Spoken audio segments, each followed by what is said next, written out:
Mula Bulacan, sa Baguio City nagpalamig ang pamilya de Jose. Pero di tulad noon na gamit ang sasakyan, nag-commute na lamang sila. Mahal na gasolina eh. Hindi kasya. Masyado kaming marami. Hindi na kami masyadong lalayo.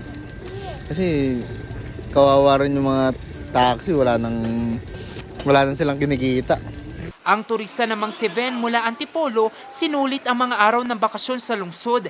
Pero kapansin-pansin daw na maluwag ang daloy ng trapiko patungo sa mga pasyalan kumpara noong mga nagdaang Semana Santa. Ubos, pati pantubos. Yes, maluwag talaga, unlike last year.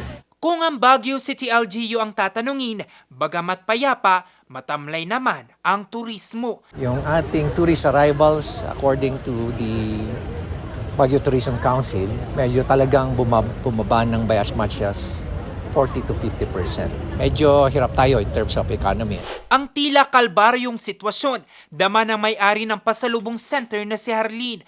Kung tutuusin, ang gulay na pampasalubong, palugi nilang ibinebenta ngayon. Sobra. Kahit na mabalik po na lang, basta maibenta, wag lang maitapon, ginagawa namin. Kaya't pa rin kayo, kahit mag-commute kayo. Siyempre, diyan kami nakasalalay sa mga umakyat po na turista. Pahirapan ding mapaubos si Kuya Resty ang bentang ice cream.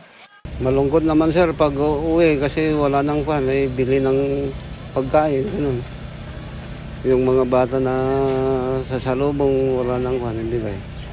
Ayon sa Baguio City LGU, higit 50% raw yung bilang ng mga nabawas sa turistang bumisita sa Baguio City noong nagdaang mahal na araw.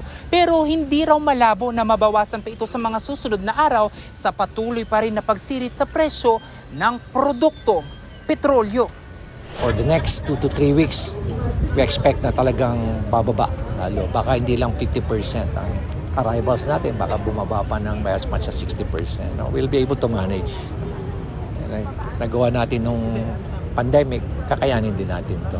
Para matugunan ito, puspusan ngayon ang isinasagawang telemarketing ng Hotel and Restaurant Association of Baguio. Dagdag pa ang pagbalangkas sa mga programang makakahatak sa bilang ng mga turista sa lungsod.